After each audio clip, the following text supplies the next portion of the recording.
ಕಳೆದ 2 ದಿನಗಳಿಂದ RT officers ಬೆಂಗಳೂರಲ್ಲಿ ಭರ್ಜರಿ ಬೇಟೆ ಆಗ್ತಿದ್ದಾರೆ. ಬೈಕ್ ಟ್ಯಾಕ್ಸಿಗಳನ್ನ ತಡೆದು ಗಾಡಿಗಳನ್ನ ಸೀಸ್ ಮಾಡ್ತಿದ್ದಾರೆ. ಆದ್ರೆ ಇದು ಲೀಗಲಿ ಸರಿನಾ?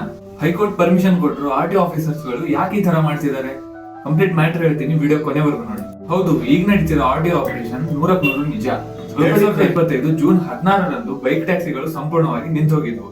ನಂತರ 2026 ವರ್ಷದ ಆರಂಭದಲ್ಲಿ ಹೈಕೋರ್ಟ್ ಬೈಕ್ ಟ್ಯಾಕ್ಸಿಗಳಿಗೆ ಗ್ರೀನ್ ಸಿಗ್ನಲ್ ನೀಡುತ್ತೆ. ಈಗ ಮತ್ತೆ ಸ್ಟಾಪ್ ಮಾಡ್ಸಕ್ಕೆ ರೀಸನ್ ಏನ್ ಗೊತ್ತಾ? ಸುಪ್ರೀಂ ಕೋರ್ಟ್ ಆದೇಶದ ಮೇರೆಗೆ ನೀವು ಬೈಕ್ ಟ್ಯಾಕ್ಸಿ ಓಡಿಸ್ಬೇಕಂದ್ರೆ ನಿಮ್ಮ ಬೈಕ್ ಗೆ ಕಮರ್ಷಿಯಲ್ ಅಂದ್ರೆ yellow board registration ಆಗಿರ್ಬೇಕಂತೆ.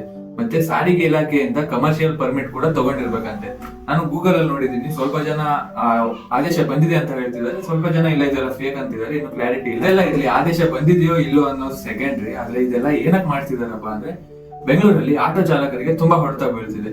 Auto, car, cab ಚಾಲಕರೆಲ್ಲ ಯೆಲ್ಲೋ ಬೋರ್ಡ್ ಇದ್ದಿದ್ದಕ್ಕೋಸ್ಕರ ಸಪರೇಟ್ ಆಗಿ ಕಮರ್ಷಿಯಲ್ ಟ್ಯಾಕ್ಸ್ ಪೇ ಮಾಡ್ತಾರೆ. ಮತ್ತೆ ಪ್ಯಾಸೆಂಜರ್ಸ್ ಇನ್ಶೂರೆನ್ಸ್ ಕೂಡ ಕಟ್ಟಿರ್ತಾರೆ. ಬೈಕ್ ಟ್ಯಾಕ್ಸಿ ಅವರು ಸ್ವಂತ ಬಳಸುವ ಪ್ರೈವೇಟ್ ಬೈಕ್ ಗಳನ್ನ ಕಮರ್ಷಿಯಲ್ ಆಗಿ ಯೂಸ್ ಮಾಡಿ ಪ್ಯಾಸೆಂಜರ್ಸ್ ಗಳನ್ನ ಕ್ಯಾರಿ ಮಾಡ್ತಿದ್ದಾರೆ. ಯಾವುದೇ ತರ ಯೆಲ್ಲೋ ಬೋರ್ಡ್ ಟ್ಯಾಕ್ಸ್ ಕಟ್ತಿಲ್ಲ, ಏನಿಲ್ಲ. ಬರೀ ಆಪ್ಸ್ ಗಳ ಬ್ರೋಕರೇಜ್ ಅಷ್ಟೇ ಪೇ ಮಾಡ್ತಾರೆ. ಮೋಟರ್ ವೆಹಿಕಲ್ ಆಕ್ಟ್ ಪ್ರಕಾರ ಇದೆಲ್ಲ ಇಲ್ಲೀಗಲ್. ಈ ಕಾರಣಕ್ಕೆ ಸಾರಿಗೆ ಇಲಾಖೆ ಸಿಟಿಯಲ್ಲಿ ಬರುವ 11 RTO ವ್ಯಾಪ್ತಿಯಲ್ಲಿ ಡ್ರೈವ್ ಮಾಡ್ತಿದ್ದಾರೆ. ಅಂದ್ರೆ ಯಾರೆಲ್ಲ ಬೈಕ್ ಟ್ಯಾಕ್ಸಿ ಮಾಡ್ತಾರೆ, ವೈಟ್ ಬೋರ್ಡ್ ಇಟ್ಕೊಂಡು ಅವ್ರ ಬೈಕ್ ನ ಸೀಸ್ ಮಾಡ್ತಿದ್ದಾರೆ, ಇಲ್ಲಾಂದ್ರೆ DL ಕೂಡ ಕ್ಯಾನ್ಸಲ್ ಆಗೋ ಚಾನ್ಸಸ್ ಇರುತ್ತೆ. 2 ದಿನಗಳಲ್ಲಿ ಸುಮಾರು 330ಕ್ಕೂ ಹೆಚ್ಚು ಬೈಕ್ ಗಳನ್ನ ಸೀಸ್ ಮಾಡಿದ್ದಾರೆ.